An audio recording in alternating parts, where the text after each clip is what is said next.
ఉదయకాల సమయంలో చేరి వచ్చినటువంటి మీకందరికీ కూడా ప్రభునామంలో ప్రత్యేకమైన వందనాలు తెలియజేస్తూ ఉన్న దేవుని యొక్క మహాకృపను బట్టి మరొక పునరుత్థాన దినమందు దేవుడు సజీవంగా మీ మధ్యలో ఉంచి దేవుని యొక్క వాక్యాన్ని చెప్పడానికి దేవుడిచ్చినటువంటి మరొక అవకాశాన్ని బట్టి దేవునికి స్తుతులు, దేవునికి వందనములు, దేవునికి తెలియజేస్తూ ఉన్న చదవబడినటువంటి ఈ 3 వాక్య భాగాలు ఆదికాండము 12వ అధ్యాయము మొదటి 4 వచనాలు, లూకా రాసిన సువార్త 14వ అధ్యాయము 16 నుండి 24 వచనాలు.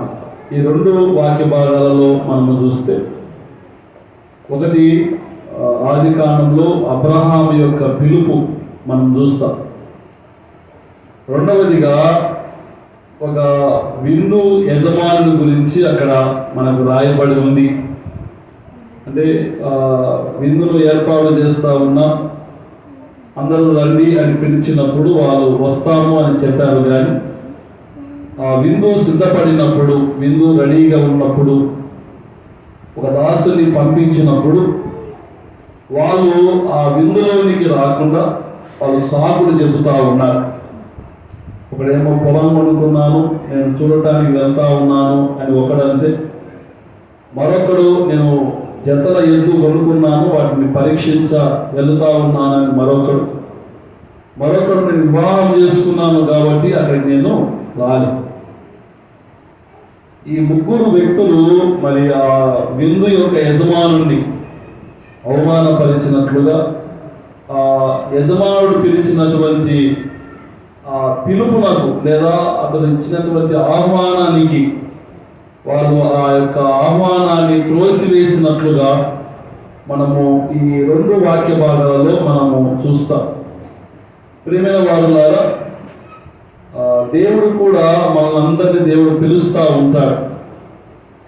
మందిరంలోనికి రండి, ఆలయంలోనికి రండి, ప్రతి ఆదివారం రోజు పలానా సమయం నుంచి పలానా సమయం వరకు మనకు ఆరాధన ఉంటుంది అని దేవుడు మనందరినీ పిలుస్తూ ఉంటాడు. చాలామంది ఆ పిలుపును వింటారు, కానీ లోబడి మందిరంలోకి వచ్చేవారు కొందరైతే, లోపడక బయట తిరిగేవారు చాలామంది మనకు కనిపిస్తూ ఉంటారు.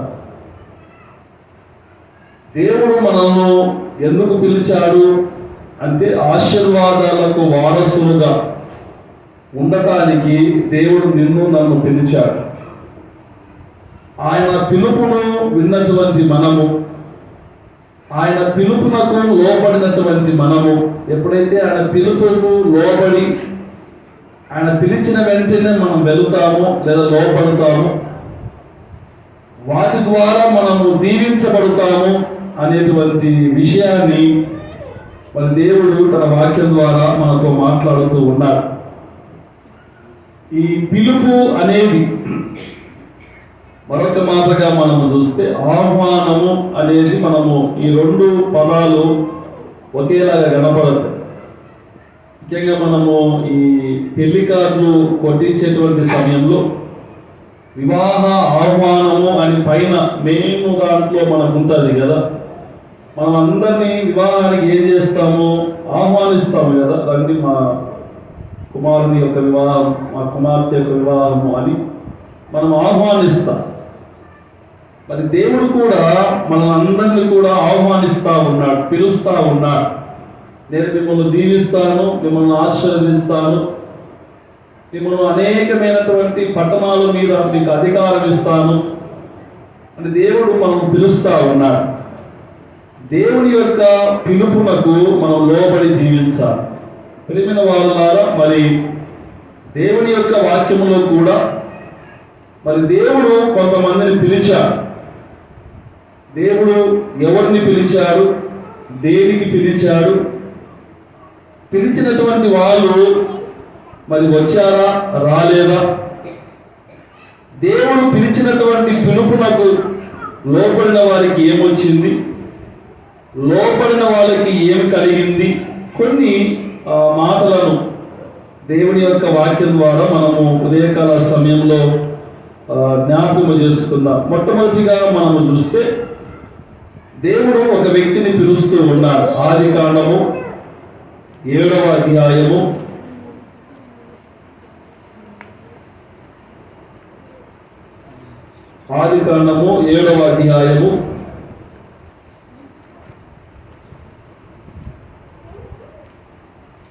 4వ వచనము 5వ వచనాన్ని మనము చదువుకుందాం.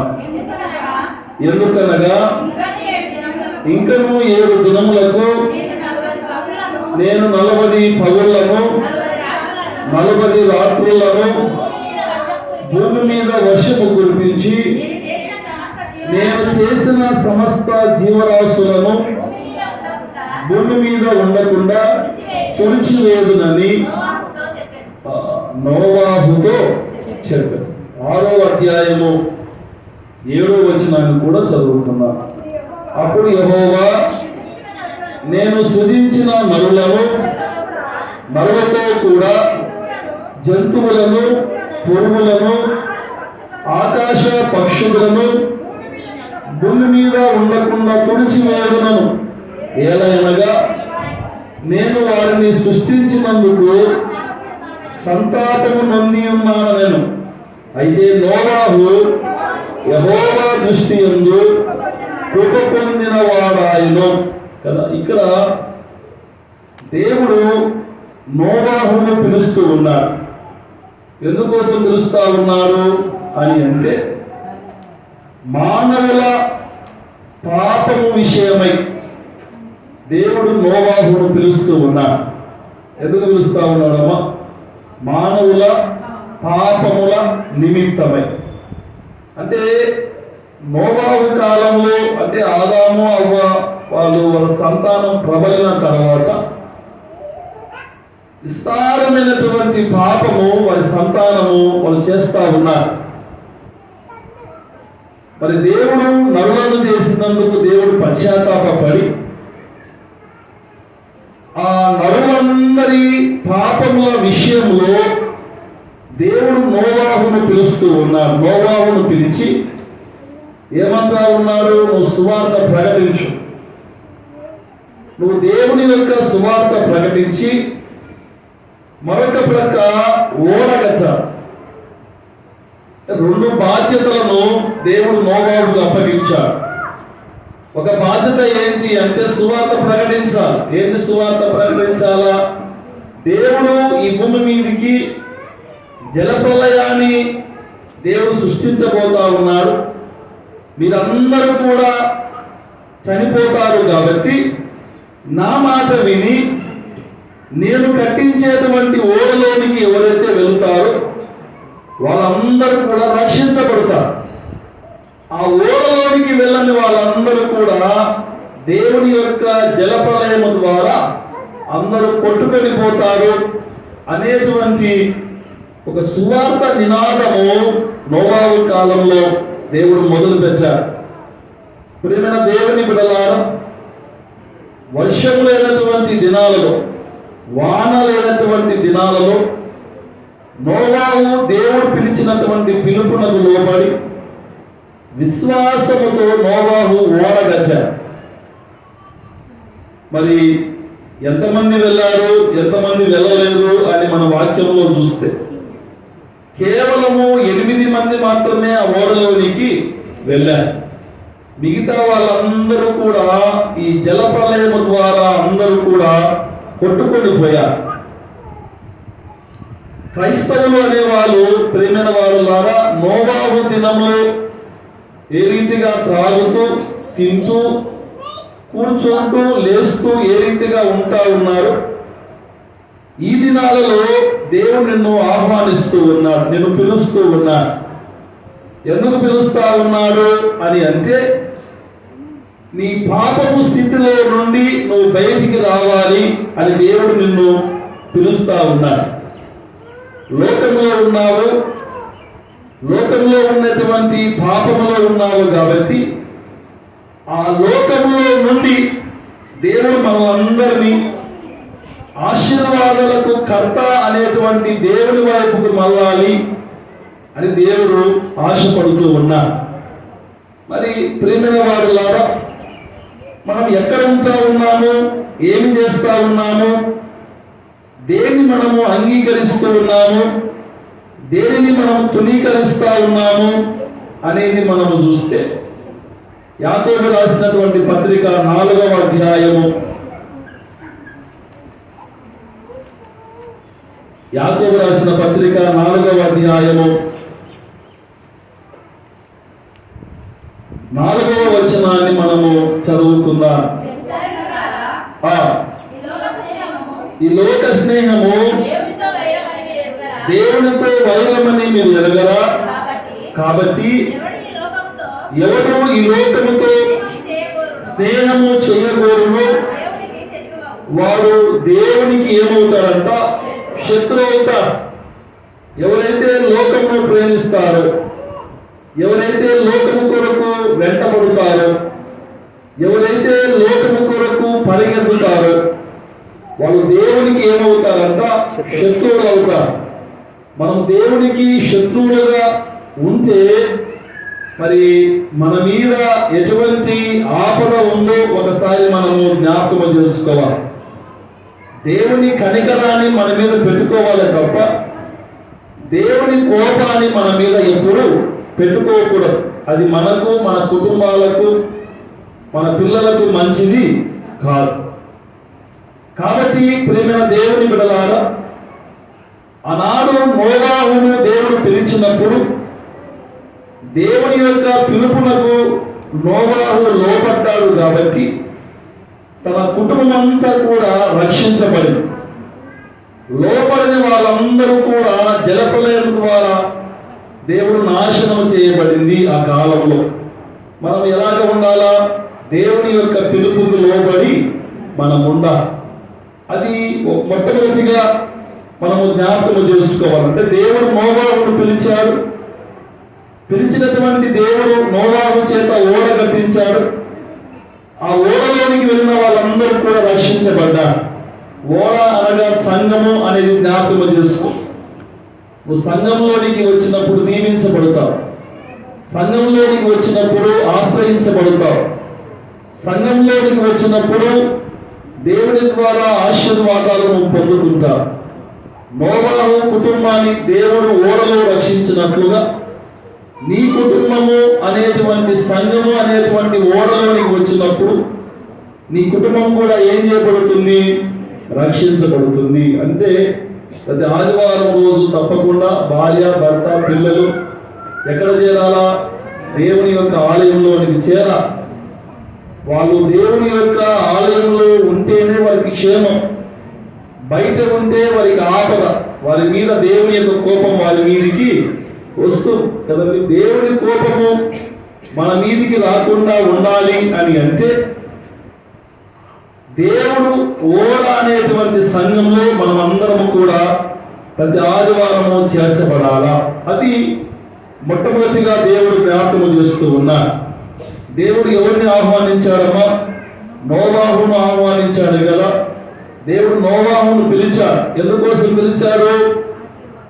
పాపము విస్తరించింది కాబట్టి పాపంలో నుండి ప్రతి ఒక్కరు రక్షణ పొందాలి అని ఓడను దేవుడు నోవాహు ద్వారా కట్టించాడు. అది మొట్టమొదటిగా జ్ఞాపకం చేసుకున్నాం. రెండవదిగా దేవుడు పిలుస్తా ఉన్నాడు. చూడండి, సంఖ్యాకాండము 10వ అధ్యాయము 29వ వచనాన్ని మనము చదువుకుందాం. మోషే మామయ్యకు మిద్యానీయుడైన రెమూయేలు కుమారుడకు ఓబాబుతో మోషే, యెహోవా మాకిచ్చదనని చెప్పిన స్థలమునకు మేము ప్రయాణమైపోవచ్చున్నాము, మాతో కూడా రమ్ము, మేము నీకు మేలు చేసేదము. యెహోవా ఇశ్రాయేలులకు తాను చెయ్యబోయే మేలును గురించి ఆ వాగ్దానము చేసినగా అందుకతడు, నేను రాను, నా దేశమునకు నా వంశస్థుల యొద్దకును వెళ్ళుదు ననేను. చాలా అమ్మ కొద్దిగా పురుషులు ముందుకు రండి, పురుషులు కొద్దిగా ముందుకు జరండి, త్వర ముందుకు రండి, త్వరగా లేచి రండి.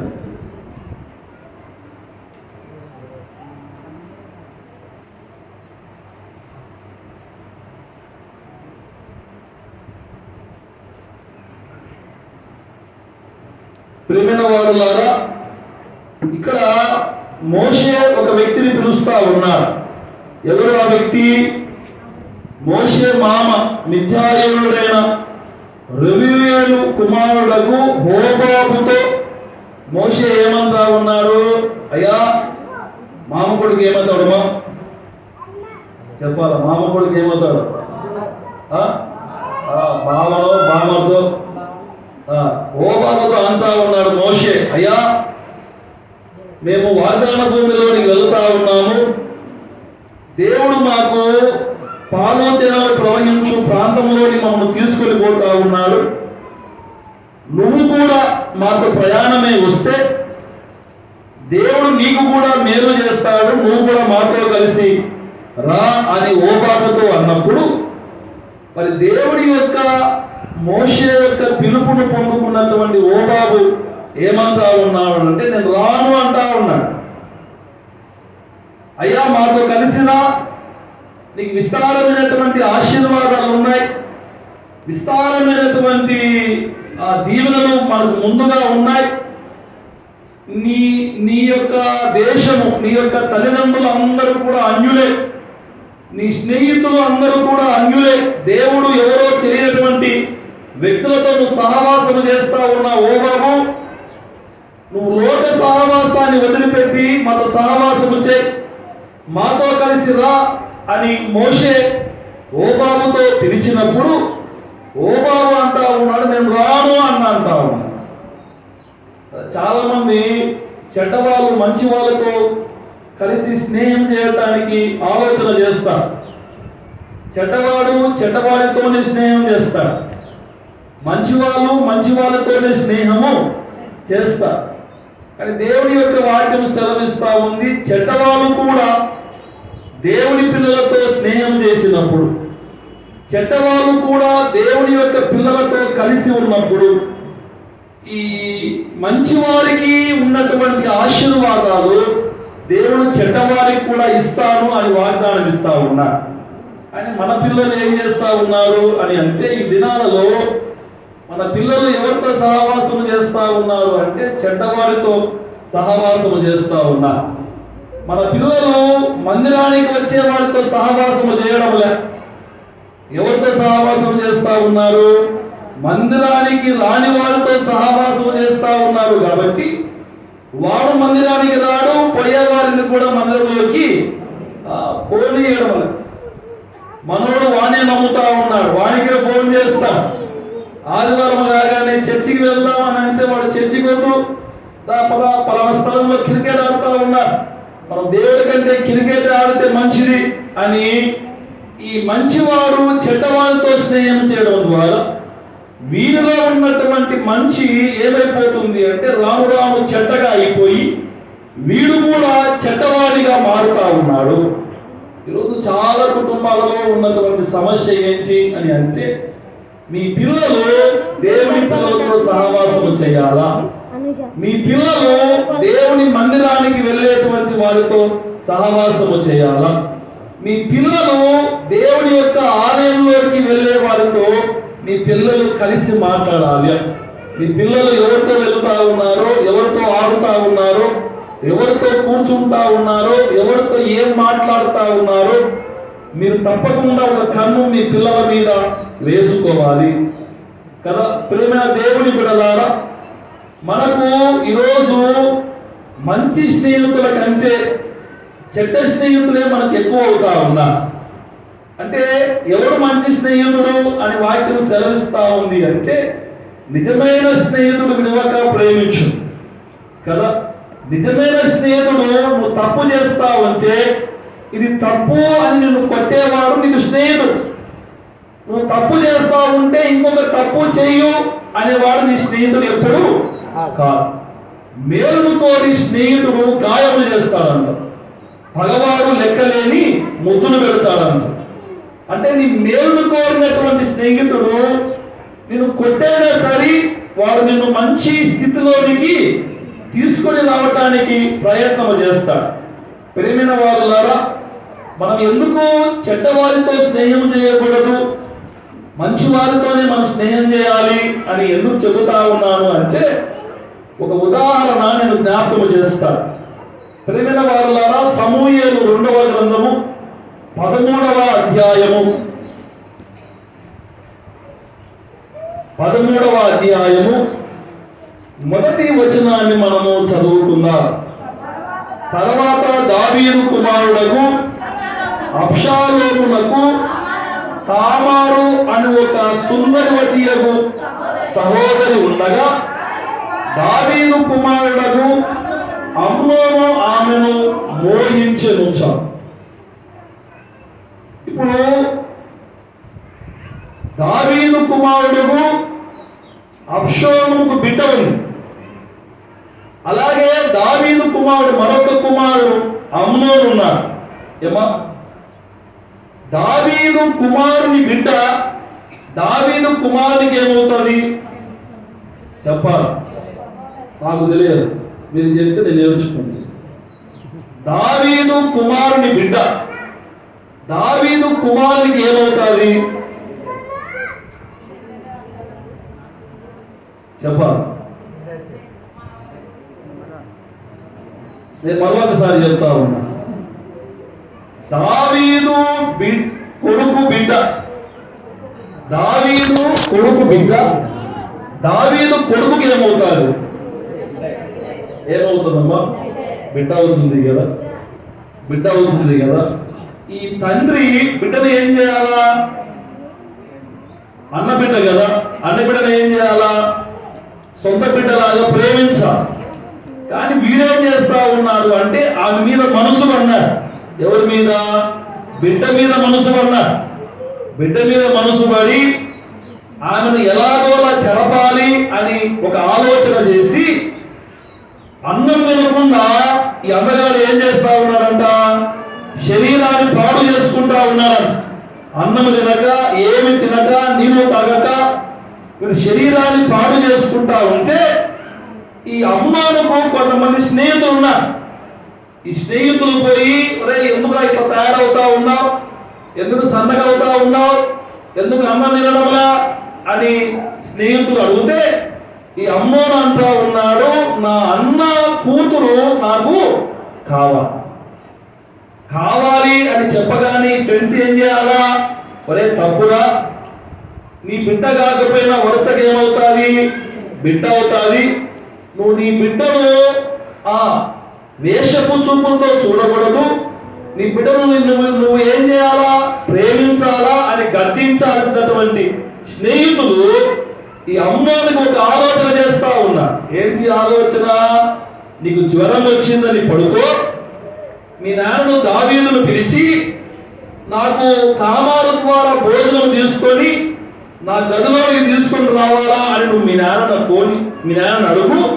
మీ నాన్న ఏం చేస్తాడు? తామారును పంపించినప్పుడు తామారుతో పడుకో అని ఈ స్నేహితులు అమ్నోనుకు సలహా ఇస్తారు కదా. అంటే ఈరోజు చాలా మంది స్నేహితులు ఎలాగా ఉన్నారు అంటే, నువ్వు ఏదైనా తప్పు చేస్తా ఉంటే నేను కొట్టి తప్పును సరిచేసే వాళ్ళు తక్కువైపోయారు.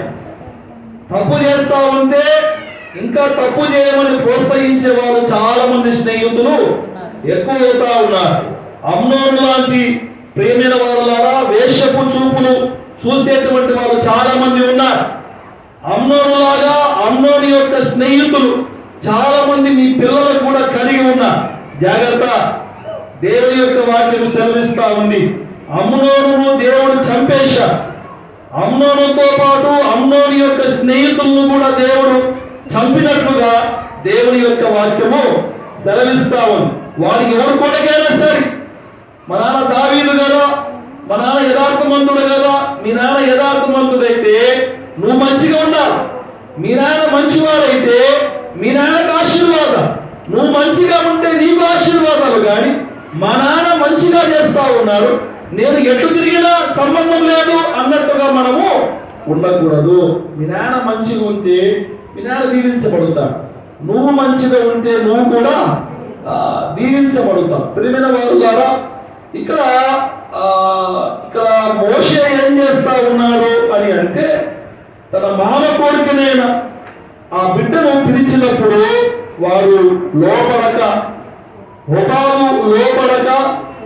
నేను రాను, మీ దేశానికి రాను, మీ పాదతెరలు ప్రవహించు ప్రాంతంలో నేను రాను అని చెప్పి అతను ఏం చేశాడు అంటే తన దేశంలోనికి వెళ్ళిపోయాడు, తన వంశస్థుల్లో వెళ్ళిపోయాడు, తన స్నేహితులతో వెళ్ళిపోయాడు.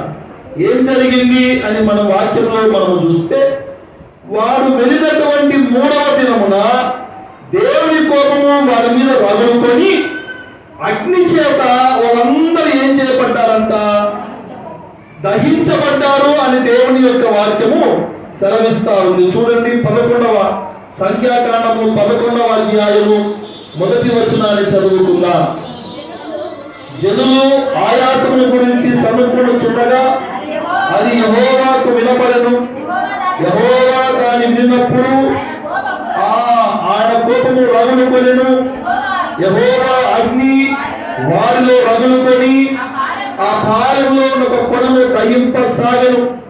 జనులు మోషేకు మొదపెట్టగా మోషే యెహోవాను వేడుకున్నప్పుడు ఆ అగ్ని చల్లారెను. అంటే అప్పటికే ఈ వ్యక్తి ఓబాబు అనేటువంటి వ్యక్తి అప్పటికే ఏం చేయబడ్డాడు అంటే అగ్ని చేత దహించబడ్డాడు. అంటే మోషే పిలిచినప్పుడు మోషేతో వెళ్ళి ఉంటే ఓబాబు వాగ్దాన భూమిలోనికి వెళ్ళేవాడు. కానీ అలాగ వెళ్ళక తాను ఇష్టానుసారమైనటువంటి జీవితంలోనికి ఓబాబు వెళ్ళాడు. కాబట్టి ఓబాబు మీదికి ఏమొచ్చింది అంటే దేవుని యొక్క ఉగ్రత ఓబాబు మీదికి వచ్చింది. అంటే దేవుడు మనము ఎందుకు పిలుస్తా ఉన్నాడో, దేవుడు మనకు దేనికి పిలుస్తా ఉన్నాడో మనము దానికి మనం లోబడి మనము జీవించాలి అనేటువంటి విషయము మరి దేవుడు జ్ఞాపకం చేస్తూ ఉన్నాడు కదా. ప్రియమైన వారి ద్వారా పల్లెల్లో ఒక మంచి అలవాటు ఉంది. అంటే బెల్లు కొట్టినా కొట్టకపోయినా చాలా మంది 3 గంటలకు లేచి బండ్లేసి ఉరుకుతా ఉంటారు. ఎందుకమ్మా? ఎవరు అనౌన్స్మెంట్ చేయరు కదా, ఎవరు మైకు పట్టుకోరు, ఇక్కడ ఫలానా ఉంది మీరు రండి అని ఎవరికి చెప్పరు. కానీ మొగోళ్ళంతా టయాంకల ఎక్కడ ఉండిపోతారు? అమ్మా? ఎక్కడ దొరుకుతారు అక్కడ ఉండిపోతారు, వాలిపోతారు. అది 2 అయినా 3 అయినా 4 అయినా నిలవబడి ఓపికతో కదా కొన్ని గంటలు కూర్చొనైనా వాళ్ళు ఏం చేసుకుంటారంటే వాళ్ళు దానికోసం కష్టపడతారు కదా. చూడండి ప్రేమైన వారు ద్వారా ఇక్కడ మరి యెషయా భక్తుడు జనాలను పిలుస్తా ఉన్నారు. ఎందుకు పిలుస్తా ఉన్నారో చూడండి. ఆ వాక్యాన్ని మనం చదువుకుందాం. యెషయా గ్రంథము 55వ అధ్యాయం. యెషయా గ్రంథము 55వ అధ్యాయము 1వ వచనాన్ని మనము చదువుకుందాం. భక్తి కలిగిన వారులారా నీళ్ళ యొద్దకు రండి, రూకలు లేని వారులారా మీరు వచ్చి కొన్ని భోజనము చేయుడి. రండి, రూకలు లేకపోయినను ఏమీ ఇయ్యకపోయినను ద్రాక్షరసము పానము కొనుడి. ఆహారము కాని దాని కొరకు మీరేలా రూకలించెదరు? సంతృష్టి కలగజేయ దాని కొరకు మీ కష్టాజీతమును ఎందుకు వేపరచెదరు? నా మాట జాగ్రత్తగా ఆలకించి మంచి పదార్థము భుజించుడి. నీ ప్రాణము సారమైన దాని యందు సుఖింపనీయుడి. ఇక్కడ ఏం చెప్తా ఉన్నాడు? దేవుడు ఎవరిని పిలుస్తా ఉన్నాడు అని అంటే, దప్పికొని వారులారా నీళ్ళ యొద్దకు రండి, రూకలు లేని వారులారా మీరు వచ్చి కొని భోజనము చేయండి. ఆహారము కాని దాని కొరకు మీరేలా రూకలించెదరు? సంతృష్టి కలగజే దాని కొరకు మీ కష్టాజీతము ఎందుకు వ్యయపరచెదరు? నా మాట జాగ్రత్తగా ఆలకించి మంచి పదార్థం ఏం చేయాలంట? భుజించాలి. ప్రేమైన వాళ్ళరా, ఆదివారం కాగానే 3కు 2కు లేచి బండు తీసుకొని ఆత్మకూరుకు ముసలమడుకు కొత్తపల్లికి పరిగెత్తేటువంటి వారులారా, దేవుని యొక్క వాక్యం సెలవిస్తా ఉంది, సంతృష్టి కలగజేయ దాని కొరకు మీ కష్టాజీతాన్ని ఎందుకు వ్యయం చేసుకుంటా ఉన్నారు? ఒక పూట తింటే మరొక పూట ఆకలి అవుతా ఉంది, మధ్యాహ్నం తింటే రాత్రికి ఏమవుతా ఉంది? ఆకలి అవుతా ఉంది. దాని కొరకు మీరు ఎందుకు కష్టపడతా ఉన్నారు? మీరు కష్టపడాల్సింది వాక్యానికి, మీరు కష్టపడాల్సింది దేవుని యొక్క మందిరానికి రావడానికి ఉదయమే లేచి సిద్ధపడాలి. ప్రేమైన వాళ్ళ ఇక్కడ ఒక అర్ధగంట కూర్చోవడానికి మనకు చాలా ఏముంటాయి, కింద ముళ్ళ మీద కూర్చున్నట్టు ఉంటుంది కదా, అలా కూర్చుంటారు చాలా మంది. మరి మాంసాల కాడ, దాండ్ల కాడ, దీళ్ళ కాడ గంటలు నిలబడతా ఉన్నారే, అప్పుడు ముళ్ళు గుంచుకోవా? చర్చిలోకి వచ్చినప్పుడే ఏం గుంచుకుంటే వీళ్ళకు బాబు ఎప్పుడెప్పుడు వాక్యం అయిపోగొట్టారు, ఎప్పుడెప్పుడు టైంగా చూస్తూ ఉంటారు. అర్ధగంట ఇంకా వాక్యం ముగించలేదు, 35 నిమిషాలు వాక్యం ముగించలేదు. ఏమా దేనికి వస్తా ఉన్నారు? ఆరాధనకు. టైం చూసుకోవడానికి వచ్చారా? ఆరాధనకు దేనికోసం వస్తా ఉన్నారు? ఈ వాక్యము మీ జీవితాలకు ఉపయోగము. ఈ వాక్యము ఒకవేళ మీరు తిరగకపోయినా ఈ వాక్యం వినడం ద్వారా దేవుడు మీ శరీరాలకు దేవుడు ఆరోగ్యము దేవుడు ఇస్తాడు. ఈ వాక్యము మీరు వినడం ద్వారా మీరు పాపంలో పడకుండా ఈ వాక్యం మిమ్మల్ని, మీ కుటుంబాలను ఇది కాపాడుతాను. ఈ వాక్యం మీరు వినడం ద్వారా మీకు మరొక ఆకలి అంటూ మీకు ఎప్పుడు వేయదు. మనం దాని కొరకు కష్టపడుతూ ఉన్నాం, దాని కొరకు కష్టాజీతాన్ని వ్యయం చేసుకుంటా ఉన్నా. మాంసానికి వెళ్ళినటువంటి పురుషులు ఈరోజు చర్చిలోనికి రాలేకపోతా ఉన్నా, అనౌన్స్మెంట్లు చేస్తా ఉన్నా, మైకుల ద్వారా వింటా ఉన్నారు, పాటల ద్వారా వింటా ఉన్నారు, దాని కొరకు పరిగెత్తుతా ఉన్నారు. కానీ దీనిలోనికి రావటానికి ఏం లేదు వాళ్ళకి, వారికి మనసు లేదు. దేవుడి యొక్క వాక్యం సెలవిస్తా ఉంది, రండి. ఏది విలువైనదో, ఏది విలువ కానిదో ఇది గ్రహించండి. ఏది ప్రాముఖ్యమో, ఏది ప్రాముఖ్యమో కాదో మీరు గ్రహించండి. ఈ వాక్యము మీ జీవితాలకు మధురం. ఈ వాక్యాన్ని మీరు వింటే మీ కుటుంబాలు దేవుని చేత దీవించబడతాయి అనేటువంటి విషయము మరి దేవుడు తన వాక్యం ద్వారా మనతో మాట్లాడుతూ ఉన్నారు. ప్రేమ దేవుని బిడ్డలారా, మనమందరము ఈ లోకంలో ఉండేటువంటి ఆహారానికి మనం లోనవుతా ఉన్నాము. కానీ దేవుడు నిన్ను నన్ను పిలుస్తా ఉన్నాడు. ఎందుకు పిలుస్తా ఉన్నాడు అంటే, వ్యర్థమైన దాని కొరకు పరిగెత్తకండి, అవసరమైనటువంటి దేవుని యొక్క వాక్యము కొరకు మందిరంలోకి రండి అని దేవుడు పిలుస్తా ఉన్నాడు కదండి. 3 పిలుపులు మనం చూసాం. ఒక పిలుపు ఏంటిది అని మన వాక్యంలో మనం చూస్తే, పాపము విషయమై దేవుడు పిలుస్తా ఉన్నాడు. రెండవది మంచి సహవాసము కొరకే దేవుడు పిలుస్తా ఉన్నాడు. మూడవది మంచి భోజనము కొరకే దేవుడు మనం పిలుస్తా ఉన్నాడు. మనం దేవునికి లోబడి వారముగా ఉన్నామా, లేదా దేవునికి వ్యతిరేకించే వారముగా మనం ఉన్నామో ఒకసారి మనం జ్ఞాపకం చేసుకొని, నోవాహు వలె మనం విధేయత కలిగి, ప్రియమైన వారు ద్వారా యెషయా గ్రంథంలో మరి దేవుడు వారిని పిలిచినప్పుడు వాళ్ళు దేవుని యొద్దకు వచ్చినట్లుగా మన వాక్యంలో మనము చూస్తాం. చూడండి, ఆ వాక్యాన్ని మనము చదువుకుందాం. 6వ వచనాన్ని చదువుకుందాం. యెహోవా మీకు దొరుకు కాలమందు ఆయనను వెతుకుడి, ఆయనను సమీపముగా ఉండగా ఆయనను వేడుకొనుడి. 7వ వచనాన్ని కూడా చదవండమ్మా. భక్తిహీనులు తమ మార్గము విడవలను, దుష్టులు తమ తలంపులను మానవలను. వారి యెహోవా వైపు తిరిగిన యెడల ఆయన వారి మీద జాలిపడును. వారు మన దేవుడైన యెహోవా వైపు తిరిగిన యెడల ఆయన బహుగా ఏం చేస్తారంట, క్షమించేటువంటి దేవుడుగా మనం ఉన్నాం. దేవుడు ఉన్నా మనం చాలాసార్లు మనం తెలియక తప్పు చేసి ఉంటాం. ఇప్పుడు తెలిసి మనం దేవుని దగ్గరికి వచ్చినప్పుడు దేవుడు మన పాపాలన్నిటిని క్షమించి, మన యొక్క విన్నపాలన్నిటిని దేవుడు గ్రహించి, మనకి ఏమి కావాలో దేవుడు మనకు వాటిని ఇవ్వటానికి దేవుడు సిద్ధపరుస్తూ ఉన్నాడు. 10వ వచనాన్ని మనం చూస్తే, వర్షమును హిమమును ఆకాశము నుండి వచ్చి అక్కడికి ఎలాగూ మరలక భూమిని తడిపి విత్తువ వారికి విత్తనమును, భుజించు వారికి ఆహారమును కలుగుటకై ఆయన చికిర్చి వర్తిల్లునట్టు చేయును. అలాగే నా నోట నుండి వచ్చు వచనములు అలాగ ఉండును. అంటే ఈ భూమి మీద వర్షం వచ్చినప్పుడు ఆ మొక్కలు ఏ రీతిగా సంతోషపడతాయో, ఆనందపడతాయో, దేవుని యొక్క మాటలు మనం విన్నప్పుడు ఆ సంతోషం మనకు దేవుడు పరిశుద్ధాత్మ దేవుడు ఇవ్వటానికి దేవుడు సిద్ధపడుతూ ఉన్నారు.